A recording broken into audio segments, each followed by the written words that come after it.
Wash કરી નાખે છે માતા પિતાને લીધે. એને બાળકો આપણું સાંભળતા નથી, કાંઈ દીકરી હોય કે દીકરો હોય.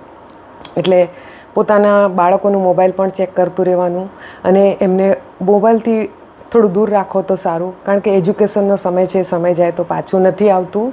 અને બહેનોને પણ ખાસ કહેવા માગું છું કે તમે દરરોજ ભલે બહાર નથી જતા હો, ઘરે કોઈ વ્યક્તિ તમારા પાસે કંઈ કામ લઈને આવે છે, કોઈ ઘરગથ્થું કંઈ કામ કરતા હોય, અવર જવર જે વ્યક્તિઓની થાય એના જોડે સંપર્કમાં આવી જાય છે અને પછી એની સાથે જ એ કંઈ પણ વિચાર્યા વગર આમ સેટ થઈ જાય એમનો સ્વભાવ અને મેચ, તો એને પ્રેમ સમજી બેઠે છે. એ પ્રેમ નથી હોતું. તમારી લાઈફનું બરબાદીનો સમય સ્ટાર્ટ થાય છે. એટલે એ બધું નહીં કરવાનું. વ્યક્તિ તો આવે ને જાય. અમારા જેવા વ્યક્તિઓ પોલીસ સ્ટેશનમાં નોકરી કરતા હોય, મોસ્ટ ઓફ પુરુષ જ હોય છે. અમે એવું કરીએ? અમે એવા વ્યક્તિઓ સાથે પણ કામ કરીએ જ છે ને. અમારે ત્યાં બધા માણસો સારા હોય છે અને એવું નથી કે શું કહેવાય, આપણે જે ધારીએ એ થઈ શકે એવું ના હોય.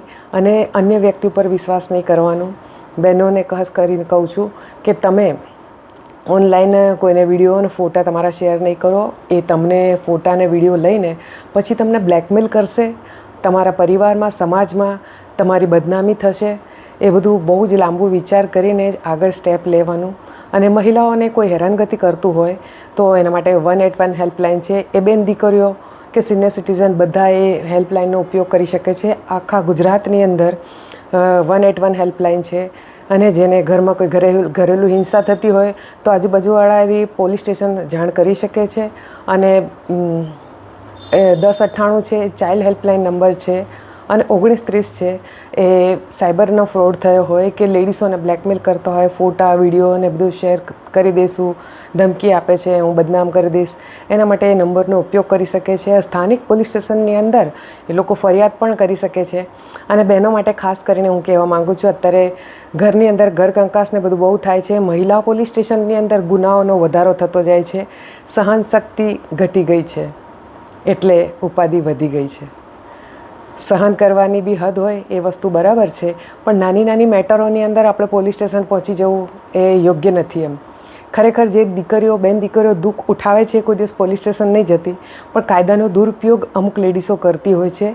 એ વ્યાજબી નથી. એમ મારી વાત કોઈને ખોટી લાગતી હોય તો સોરી, પણ કાયદાનો સદુપયોગ કરો. પોલીસ પણ આટલા બધા ગુનાઓ ગુજરાતની અંદર બની રહ્યા છે.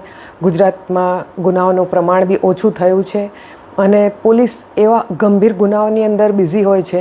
આ વસ્તુ નાની છે અને એને લીધે થઈને પોલીસ એની અંદર સંકળાયેલી રહે એટલે બીજા મોટા કામ જે થતા હોય એ રોકાઈ જાય છે. એટલે સહનશક્તિ